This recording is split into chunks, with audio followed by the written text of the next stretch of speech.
ভঙ্গের একটা কারণ। তিনি যে শপথ করেছে সে শপথ ভঙ্গের অন্যতম একটা কারণ হচ্ছে যা খুশি তা লেখা। এটা তিনি লিখতে পারে না। তিনি সাধারণ মানুষ নয়, তিনি এই সরকারের একজন উপদেষ্টা। এই জুলাই আগস্টে যারা জনগণের পক্ষে ছিল, ফ্যাসিস্টের পক্ষে ছিল না, আমরা আবারও এক থাকতে চাই বাংলাদেশকে শুধুমাত্র একটা সোনার বাংলাদেশ করার জন্য, বৈষম্যহীন বাংলাদেশ করার জন্য। আপনি 1971 সালে কি হয়েছে সেটা জেনে এখন আমার কাজ কি? এরকম গণহত্যা তো বাংলাদেশে কখনো আইইউবিআইও তো করে নাই। তো সুতরাং এই দলের পক্ষে আমি মনে করি যে কেউ এখন থেকে আর কথা বলবে না, কারণ এটা একটা গণহত্যাকারী দল, ব্যক্তি হিসেবেও না, সংগঠন হিসেবেও না। আমাদের প্রত্যেকের এখন রাজনৈতিক অন্যতম উদ্দেশ্য হওয়া দরকার জনগণকে নিয়ে। আমি ফার্স্ট অফ অল হচ্ছে একটা কথা বলবো, মাহফুজ আলম হচ্ছে এই অন্তর্বর্তীকালীন সরকারের একজন গুরুত্বপূর্ণ উপদেষ্টা। যদি ছাত্রদের পক্ষ থেকে আমরা বলি, যদিও তিনি তাকে ডক্টর মোহাম্মদ ইউনূস যেভাবে বিশ্বের দরবারে মাস্টার মাইন্ড হিসেবে পরিচয় করিয়ে দিয়েছিল, আসলে তিনি ছিলেন একজন ভুয়া মাস্টার মাইন্ড। তিনি যে মাস্টার মাইন্ড তার পক্ষে কোনো এভিডেন্স নেই। কেউ তাকে কখনো আন্দোলনে দেখেছে গত 15 বছরে কেউ বলতে পারবে না। সুতরাং এটা একটা আমি মনে করি যে মানুষের সাথে প্রতারণা করা হয়েছে ফার্স্ট অফ অল। সেকেন্ড হচ্ছে মাহফুজ আলমের বিভিন্ন পোস্ট নিয়ে বিভিন্ন সময় বিতর্কিত মন্তব্য করছে সে, অর্থাৎ ব্যক্তিগতভাবে শুধুমাত্র তার যা ইচ্ছা। সে ফেসবুকটা হচ্ছে কি, এটা অফিসিয়াল না, কিন্তু ব্যক্তিগতভাবে আমার যা ইচ্ছা হচ্ছে আমি পোস্ট করছি, আমার স্বাধীনতা আছে। কিন্তু তাকে তো মানে সে তো সরকারের একটা অংশ, সেটা ভেবে আমার মনে হচ্ছে যে তিনি তার কথাগুলো বলছেন না, তিনি ব্যক্তিগতভাবে বলছেন। কিন্তু তিনি ব্যক্তিগতভাবে বলতে পারেন না, তখনই বলতে পারবেন যখন তিনি সরকারে থাকবেন না। যেমন নাহিদ ইসলাম এখন ব্যক্তিগতভাবে সবকিছু বলতে পারে, তার যা খুশি তা লিখতে পারে, বলতে পারে, রাজনীতি করতে করুক। কিন্তু মাহফুজ আলম বা আসিফ তারা এখন এগুলো করতে পারে না। আমি দেখেছি যে তাদের ম্যাক্সিমাম পোস্টই হচ্ছে মাহফুজের বিতর্কিত, এবং যেটা নিয়ে খুব বেশি আলোচনা হচ্ছে, সমালোচনা হচ্ছে। কাজের কাজ সে, আরে বাবা, তার যেটা কাজ সে তো সেটা করছে না। সে এখন পর্যন্ত বাংলাদেশের মিডিয়াকে দালাল মুক্ত করতে পেরেছে, স্বৈরাচারের দোষর মুক্ত করতে পারে নাই। তার যে দায়িত্ব মন্ত্রণালয়, সেটাকে না সামলিয়ে তিনি রাজনীতি নিয়ে কথা বলছে, তিনি জামাত নিয়ে কথা বলছে, বিএনপি নিয়ে, এনসিপি নিয়ে। তিনি তো এনসিপিরও কেউ না, জামাতেরও কেউ না, বিএনপিরও কেউ না, তিনি অন্তর্বর্তীকালীন সরকারের একজন উপদেষ্টা। আমি যদি ভুল না বলি, তাহলে আমি মনে করি যে এই জিনিসগুলো যেহেতু মাহফুজ আলম বেশি বলছে, বাড়াবাড়ি করছে, তার যদি এতই শখ থাকে তিনি সরকার থেকে সরে এসে জনতার কাতারে এসে যা খুশি তা সমালোচনা করুক, যা খুশি তা বলুক। কিন্তু এখানে থেকে তিনি বারবার বিভ্রান্তকর পোস্ট দিবে, যখন যা খুশি লিখবে, এটাকে আমরা ভালো চোখে দেখছি না। আমি মনে করি যে এটা শোভনীয় নয়, এবং এটা তার শপথ ভঙ্গের একটা কারণ। তিনি যে শপথ করেছে সে শপথ ভঙ্গের অন্যতম একটা কারণ হচ্ছে যা খুশি তা লেখা। এটা তিনি লিখতে পারে না। তিনি সাধারণ মানুষ নয়, তিনি এই সরকারের একজন উপদেষ্টা। আমি সেটাই বললাম আপা, যে খোঁচা দিয়ে কথা বলেছে সেটা নিয়ে আলোচনা করবে, কিন্তু আমাদের তো এখন এগুলো কাজ না। আমাদের কাজটা হচ্ছে সঠিক অর্থে গণহত্যার বিচার করা, যারা আহত হয়েছে তাদের চিকিৎসা করা, শহীদদেরকে আপনার সঠিকভাবে রাষ্ট্রীয়ভাবে মূল্যায়ন করা। এই কাজগুলো কিন্তু করতে পারে না মাহফুজ সাহেবরা। মাহফুজ সাহেবরা সেখানে 9 মাস বসে বসে ক্ষমতার স্বাদ নিচ্ছে, আর সেখানে বসে বিতর্কিত কাজগুলো করছে। এই মাহফুজ আলম কখনোই বাংলাদেশের মানুষের পক্ষে রাজনীতি করে নাই জীবনে একদিনও, এবং তিনি অদূর ভবিষ্যতে করবেন কিনা সেটাও আমি জানি না। তিনি যে কোনো একটা এজেন্সির হয়ে কাজ করছেন এই অন্তর্বর্তীকালীন সরকারের মধ্যে, যার জন্য তার একটা কথার সাথে আর একটা কথা আমরা মিল খুঁজে পাচ্ছি না। একজন রাজনীতিবিদের আপনি দেখবেন 19 থেকে 20 হয়, আগের কথা যদি 19 হয় পরের কথা হয়তো 20 হবে, কিন্তু একেবারে 1 হবে আর 20 হবে, এটা কোনো রাজনীতিবিদের হতে পারে না, স্বাভাবিক কোনো রাজনীতিবিদের হতে পারে না। সুতরাং মাহফুজ আলমের এই ধরনের কথাবার্তা নিয়ে আমরা আর কখনো টকশো করতে চাই না। তিনের যে কাজ, অবাধ সুষ্ঠু একটা নিরপেক্ষ নির্বাচনের দিকে যাওয়া, যুক্তিক সংস্কার করে সেই দিকে যান না। এত বাড়তি কথা বলে মানুষের মধ্যে ঐক্যের বিভেদ ঘটানো, আমি বলবো 71 সালে কি হয়েছে সেটা নিয়ে এই প্রজন্ম আর আলোচনা করতে চাই না।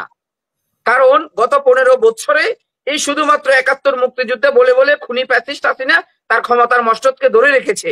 কিন্তু আমরা দেখতে পাচ্ছি যে আবার ঘুরে ফিরে সে 71-এ চলে যাচ্ছে, আবার রাজাকার, এই যে ব্লেম গেমের রাজনীতি, এটাতে আবার চলে যাচ্ছে নতুন বন্দোবস্তের কথা বলে রাজনৈতিক দলগুলো। তা আমরা মনে করি যে এই তরুণ প্রজন্ম 5 তারিখের আগের রাজনীতিকে ঘৃণা ভরে একেবারেই ধরেন একেবারেই ঘৃণা ভরে প্রত্যাখ্যান করেছে। তারা নতুন করে বাংলাদেশকে বিনির্মাণ করার স্বপ্ন দেখছে। তো তাদের স্বপ্নে বাধা আসুক, বিভেদ আসুক, ঐক্যে পাটল আসুক, সেটা আমরা চাই না। আমরা চাই এই জুলাই আগস্টে যারা জনগণের পক্ষে ছিল, ফ্যাসিস্টের পক্ষে ছিল না, আমরা আবারও এক থাকতে চাই বাংলাদেশকে শুধুমাত্র একটা সোনার বাংলাদেশ করার জন্য, বৈষম্যহীন বাংলাদেশ করার জন্য। আপনি 1971 সালে কি হয়েছে সেটা জেনে এখন আমার কাজ কি?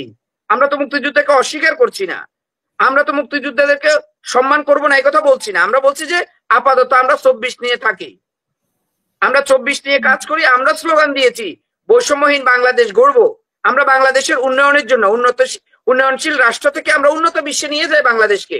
বিশ্বের বিভিন্ন দেশের মধ্যে প্রতিযোগিতা হচ্ছে মানে আপনার সামনের দিকে, আর বাংলাদেশকে পিছনের দিকে নিয়ে যাচ্ছে। কিছু শয়তান আছে যারা সামনে চায় না, যারা পিছনে যায়। আপনি পেছনের জিনিস নিয়ে আমরা কেন আলোচনা করব? বাংলাদেশে যা হয়েছে মুক্তিযুদ্ধ নিয়ে সেটা সবাই দেখেছে, সেটা ইতিহাস হয়েছে, সেটা এখনো পর্যন্ত আছে। সম্প্রতি যে ব্যাপারটা সামনে এসেছে যে জাতীয় সঙ্গীত নিয়ে একটা বিষয় সামনে এসেছে, যে ওই আন্দোলনের সময় জাতীয় সঙ্গীত বাজানো হয়নি না কোনো একটা সময়ে, জাতীয় সঙ্গীত বন্ধ করে দেওয়া হয়েছে এবং কিছু আপত্তিকর স্লোগান এসেছিল এখান থেকে, যেটা এনসিপি দাবি করেছে এগুলা তারা করে নাই এবং জামাতকে ইঙ্গিত করেছে। সেখান থেকে আমি আপনাকে আবারও বলছি যে ধরুন এনসিপি কি বললো, জামাত কি বললো, আমরা এই ধরনের ব্লেম গেমের রাজনীতি থেকে সরে এসেছি। আমি যদি ভুল না করি, আপনি আপনার এখানে একটা ধরেন একটা মতামত নিতে চান, দেখবেন আপনি সেখানে 100 জনের মধ্যে 80 জনই বলবে যে আমরা ব্লেম গেমের রাজনীতি চাই না, হাসিনা যা করেছে আমরা তার থেকে 5 তারিখে বেরিয়ে এসেছি। আমরা সবকিছুকে গণতান্ত্রিক ভাবে ধরেন আমরা সবকিছুকে গণতান্ত্রিক ভাবে মোকাবেলা করব। বিচার এবং আরেকটা বিষয় সেটা হচ্ছে ধরেন বাংলাদেশে একটা দলকে নিষিদ্ধ করা হয়েছে এবং তাদের নিবন্ধন কিছুক্ষণ আগে স্থগিত করা হয়েছিল। তো এই জিনিসগুলো নিয়ে আমার মনে হয় যে আমরা আলোচনা বেশি করব, 24 নিয়ে আমরা বেশি আলোচনা করব যে কেন তাদের এই পরিণতি হলো। 1970 সালে যেই দলটা বাংলাদেশে সরাসরি মুক্তিযুদ্ধের পক্ষের শক্তি ছিল, মুক্তিযুদ্ধে নেতৃত্ব দিয়েছে যে দলের নেতৃবৃন্দরা, সেই দলকে কেন আজকে নিষিদ্ধ করা হয়েছিল গণহত্যার দায়ে? সেই দলের নিবন্ধন কেন স্থগিত করতে হলো? এইটা আমার মনে হয় তরুণ প্রজন্ম এটা নিয়ে ধরেন রিসার্চ করবে যে কেন এই জিনিসটা হলো। আমরা আলোচনা করবো এটা নিয়ে, কেন আওয়ামী লীগ প্যাসিস্ট হয়ে গেল, কারা আওয়ামী লীগকে প্যাসিস্ট করেছে, কিভাবে আওয়ামী লীগ পুরো বাংলাদেশের প্রত্যেকটা মিডিয়া, প্রত্যেকটা রাষ্ট্রের অর্গানকে ব্যবহার করেছে, কারা সুবিধাবাদী ছিল, প্রত্যেকটা শ্রেণীকে আলাদা আলাদা করে বাংলাদেশে আগামী দিনে যেন নির্বাচিত সরকার আসলে এই ভুলগুলো যেন আমরা ধরিয়ে দিতে পারি যে দেখুন এই কাজগুলো হাসিনা করেছে, যার জন্য তাদের নিবন্ধন স্থগিত হয়েছে, তারা মানুষকে গণহত্যা করেছে ক্ষমতায় টিকে থাকার জন্য।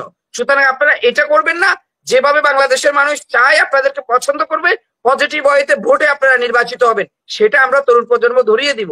আর একটা বিষয়, এই যে দলটা নিষিদ্ধ হলো, আমি মনে করি কোন সুষ্ঠু নাগরিক এই দলের পক্ষে এখন থেকে আর কোনো কথা বলবে না, এবং কোথাও এই দলের কোনো ব্যক্তিকে ধরেন গোপনে হোক প্রকাশ্যে হোক তারা আবার তাদেরকে সংগঠিত হওয়ার জন্য বা তাদেরকে পুনর্বাসন করার জন্য কেউ চেষ্টা করবে না। তারাই চেষ্টা করবে যারা সত্যিকার অর্থে বাংলাদেশকে চায় না, বাংলাদেশের উন্নয়ন চায় না, যে বৈষম্যহীন একটা বাংলাদেশ হোক, একটা নিরাপদ বাংলাদেশ হোক, একটা সাম্যের বাংলাদেশ হোক, যারা চায় না কুচক্রী মহল, তারাই এগুলো করবে। আমরা এই প্রজন্ম স্লোগান দিয়েছি যে আমরা গণতন্ত্রের পক্ষের শক্তি এবং পরাজিত শক্তি।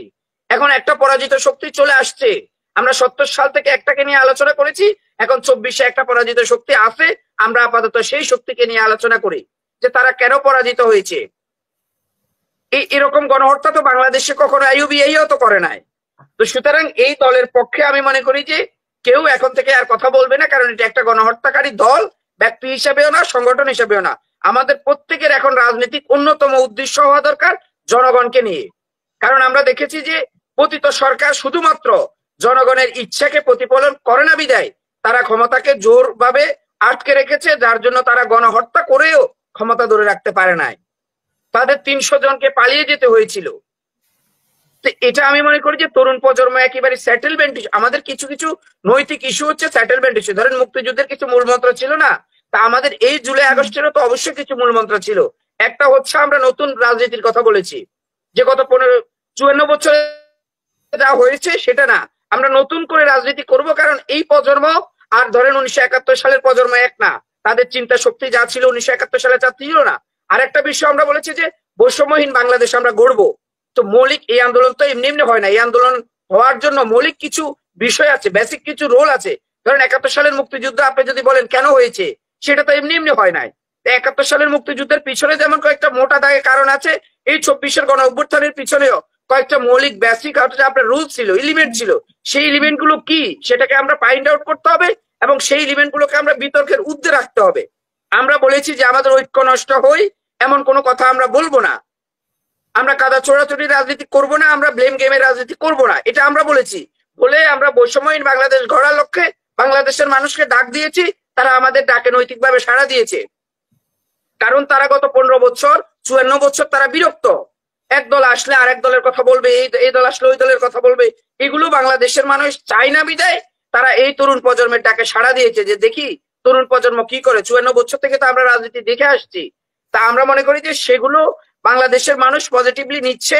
এবং আপনার যদি কোনো বিষয়ে যদি একবারে ন্যূনতম যদি সন্দেহ থাকে, আপনি তো একটা চ্যানেল চালাচ্ছেন, আপনি আপনার এখানে একটা মতামত নেন, পরের দিন এসে আপনি বলবেন যে আমার এখানে আমি এতজন পজিটিভ পেয়েছি, এতজন নেগেটিভ পেয়েছি। কারণ এখন অনলাইনে যুগ, আপনি যে কোনো কিছু বললেই চাইতে পারেন। আমি যেটা বলছি আপনাকে যে তরুণ প্রজন্ম বাংলাদেশের ধরেন আপনি পিছনের রাজনীতিতে আজ যেতে চায় না, সামনের থেকে যেতে চায়। 24 থেকে আমরা সামনের দিকে যাব, 25, 26, 27, 28, 29, 30 আমরা সে আবার 71 থেকে গুনে গুনে একবার এই পেছনের থেকে তো শিক্ষা নিয়েছি। 24 পর্যন্ত তো বড় একটা শিক্ষা হয়েছে যে এই 24টা কেন হলো। যখন আপনি এই কেন আনসারে যাবেন তখন তো আপনাকে পিছনের দিকে যেতে হবে যে কেন হয়েছিল 24টা, কেন এই অভ্যুত্থানটা হয়েছে। আমরা আগে যে বলতাম যে কেন মুক্তিযুদ্ধ হয়েছিল, এই প্রজন্ম তো পড়তো, কেন 70 সালের গণ অভ্যুত্থান হয়েছিল, কেন 52 ভাষা আন্দোলন হয়েছিল। তা আমরা বলবো যে কেন 24 হয়েছিল, তখনই আপনি এলিমেন্ট গুলো সামনে চলে আসবে, হিস্ট্রিটা সামনে চলে আসবে। আমরা সেটা নিয়েই আলোচনা করি আপাতত যে কেন 24 হয়েছে, কেন 300 আসনের আপনার সংসদ সদস্যরা পালিয়ে যেতে হয়েছিল, কেন পরপর 3টা নির্বাচন বিনা ভোটে হয়েছিল বাংলাদেশের মাটিতে একটা গণতান্ত্রিক কায়দায়। এগুলো যখন আমরা কেন আনসার চাইবো তখন আপনি পুরো হিস্ট্রিটা চলে আসবে, কারা কি করেছিল না করেছিল, কেন একটা সরকার আপনার গণতন্ত্রের কথা বলে এসে প্রথমে একদলীয় শাসন করেছে, পরে এক ব্যক্তির শাসনে ফিরে গিয়েছিল। তো এগুলো তো একদিনও হয় নাই। কারা তাদেরকে স্বৈরাচার বানিয়েছিল, কারা বাংলাদেশে বরাবরের মতো করে সুবিধাবাদী চরিত্র, যখন যেই সরকার আসে সেই সরকারের খোলস পল্টিয়ে সেই সরকারের সাথে মিশে যায়। তো এই জিনিসগুলো আমাদেরকে চিহ্নিত করতে হবে, তাহলে আগামী দিনে সত্যিকার অর্থে বৈষম্যহীন বাংলাদেশ গড়া যাবে। অবাধ সুষ্ঠু নিরপেক্ষ নির্বাচনের মাধ্যমে জনগণের সরকার প্রতিষ্ঠিত হবে এবং সেটা হবে জবাবদিহিতার সরকার। এবং সেই সরকার হয়তোবা তার জনপ্রিয়তার মধ্য দিয়ে ভোটের মাধ্যমে আবার ক্ষমতা আসবে।